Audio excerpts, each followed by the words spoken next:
Alright, welcome back. Firstly, I would like to congratulate you in getting to this stage of the process so far. The fact that you've stuck it out this far tells me that you're quite likely to go through to the finish, and you're actually going to complete this course on validating your business idea. So good on you. The people that have dropped off by now, they're not going to make it. I'm confident that you are, so well done. Let's get to it. What we're doing in this video is we're looking at whether or not there is a market for your product in South Africa.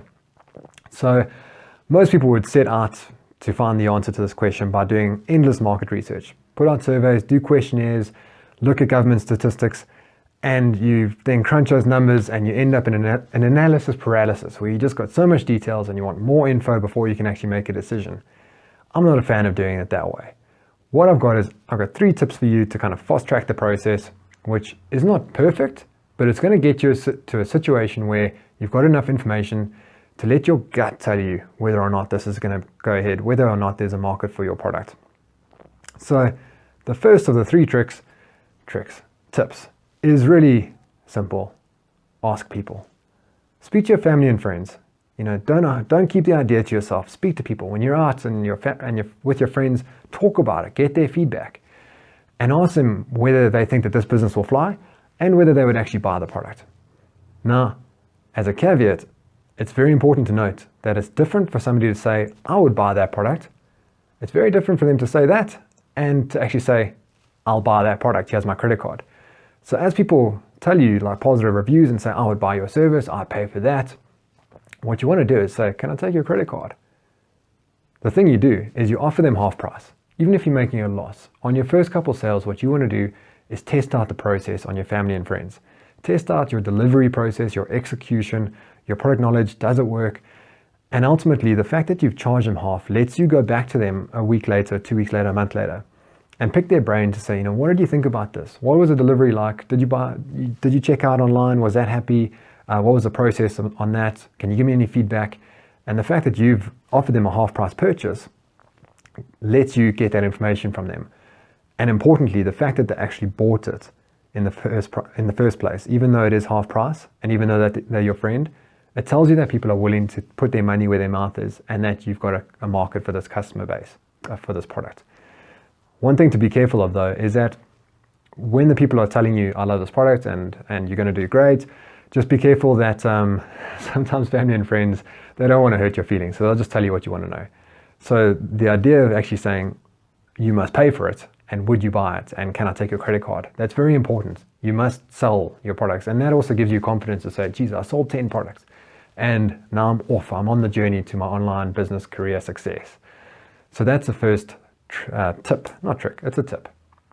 The second one, which is equally simple, is to post about it on social media. Post something like, it can go along the lines of, on Facebook, the post would say, this is my weird and wonderful new business idea. What do you think? ... And explain it. Now, the feedback that you get will be really cool. Like, it's interesting. Whenever I've tried this, you get really good customer responses from people, and they'll give you information that you weren't always aware of, because maybe they point out to say, have you seen this competitor? Or did you know this product? Or can you do it like this? Can I buy it from you? I'd be really keen on that. And all of that feedback helps you to understand how much of a market there is for your product. So really go ahead and try that one out. Don't just hold on to the idea yourself thinking that somebody's going to steal it. Everybody's tied up in their own lives. They're not going to steal it. Just put it out there and get the feedback back. And then the last of the 3 tips is to log into Google Keyword Planner. Go into Google Keyword Planner and type in the keywords that people would search for to find your product. Product name, brand name, product category, product type, and assess these searches to see how many people are searching for your product currently. If the answer is 0, that's a problem. What it tells you is that problem's not the right word. It's an observation for you to know that you're actually going to have to spend some money on building the product awareness and market before people are going to start searching online to buy your product. Because you can put up the best website in the world, but if nobody's searching for that product, they're not going to find your site, they're not going to be buying it. So just be aware that if the searches are very low, you're going to have to budget quite a high marketing budget to be able to build that product awareness and the market awareness. So that's one thing to note. But if the product, the keyword searches are very high in your product category, this is a very cool thing. You can filter by internationally, you can filter by South Africa only, and you can filter down by region. Filtering by region helps you to understand where your customers are based, and that can help you with your launch plan. If you're planning to do an offline launch, you know if there's a whole bunch of people in Knysna who've been searching for this product, the best place for you to do your launch is in Knysna. So there's all these tips and tricks that you can use to kind of get yourself to a position where you can be comfortable in your own mind to say, am I going to pull the trigger on this or not? More often than not, you should. The other thing to consider in terms of this is the timing. And again, I've got 3 aspects to mention around timing. The first is the timing of the product within its product life cycle. Generally, you'd be bringing a product to market when it's at its newest phase. But if you're looking at taking on a product that is already in the market and it's going through its product life cycle journey, be aware of when products become commoditized. What I mean by this can be best explained by an example, and that example being GoPro. My previous company, Action Gear, which was firstly called Action Cameras focused on GoPro. We were the very first people in South Africa selling GoPro. Now it's everywhere. And what happened is the product life cycle that we experienced happened whereby there was less demand for the product. So we were doing a lot of marketing and building product awareness and market awareness. And we were the first and then one of the only suppliers or companies selling GoPro in South Africa. So what that meant is people were searching online, there was very little competition. People would find us, we were the experts, they knew to come to us, they were telling their friends, and it was glorious because all the traffic was coming to us. The product became more and more popular, so we were doing a great job, we're doing our stuff.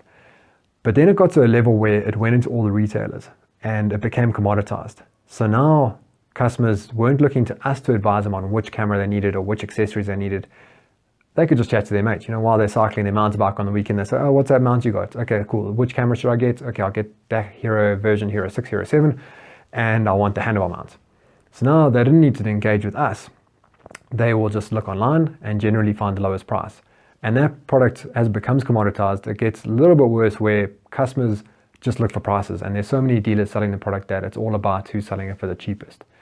And we know that that's just a race to the bottom to see who can sell it at the lowest. You're compressing your margin and you're taking a hit, even though you're getting a sale. And then finally, after the commoditization, it kind of comes back to a situation where less and less people are selling it, and now the product is almost going niche again as it's kind of phasing out. And the big retailers aren't stocking it as much, and the consumers come back to you because now there's a new version that's out. There's not much product awareness about it, so they come back to the niche experts to say, what should I get? What mounts should I get? What do you recommend? So be aware of that product life cycle, whether it's in the early phase, late phase, or commodity phase. Commodity is just about pricing, so it's a very competitive place to be playing in. The second thing, in terms of timing, is about whether or not there'll be delays on your product. If you ordered 1,000 pieces from your supplier tomorrow, do they have 1,000 pieces ready to send to you, or do they need to make that? And if they're going to make it, is it going to take them a week or 6 weeks? So you need to factor that in to your thought process in this about your launch. Also, you can consider and research the ideas of like what legislation and regularities you need to keep in mind when you're going to take this product to your market. For example, does it need NRCS registration, or perhaps it needs ICASA certification? What kind of timelines are there on turning that around? If you phone ICASA today, they'll confidently tell you that if you submit your application, they will get your certificate to you within 6 weeks. I'll tell you right now, that's not going to happen. If you can get it within 3 months, then you've done well. And you can't follow them up. There's nobody to follow up there. It's a complicated beast to the ICASA. And also your application process is not an easy process. There's nobody to tell you how to do it. We do have a course on that if you want to check it out, just a side note. But the application process will take you quite some time to get your application ready before you can drop it off there and begin the 6 weeks to 3 month cycle of trying to get your certificate back. And you can't legally sell your product in South Africa without having that. So in terms of timing, that's very important to keep in mind. And then lastly, which is more of a personal thing, is what's your timing like for launching this business and selling this product? do you have the time available to dedicate to launching this business? Like, are you working full time and your wife's about to have a baby? Maybe it's not the best time to launch your business. And keep that in mind. Are you working full time, but you've got enough time, you've got 2 hours every evening? It's going to take you, honestly, it's going to take you longer than you think. It'll take you more time because this is a learning curve that you're going through. I'm confident that the value that like the Icasa Academy offers like definitely helps people to move through that learning curve quicker and to make less mistakes, because we've made those mistakes and we're now telling you how not to make those mistakes. So this is a big advantage that you guys have that we didn't have 10 years ago. But just still, like, the idea of getting your website live, it's going to take longer than you think. The idea of setting up your newsletters, it's going to take longer than you think. And the time dedication to doing this is going to be, it's going to go beyond your scope, and it's going to delay your launch. But just on a personal level, like, are you ready to do this? The fact that you are now at the end of this video tells me that I think that you are. I think you're ready to go ahead with this. And I'm amped. I'm really excited for you. I think we're going through this process. Hopefully you figuring stuff out, you're making notes, and you're figuring out that your product is going to sell. So now that we know that your product sells, we're going to move on to the next step in the course, the lesson about finances. We're going to crunch your numbers. We're going to look at how much profitability you need. And we're just going to look at the financial aspect of this business plan that we're working out. And I look forward to continuing the process with you in that set of videos.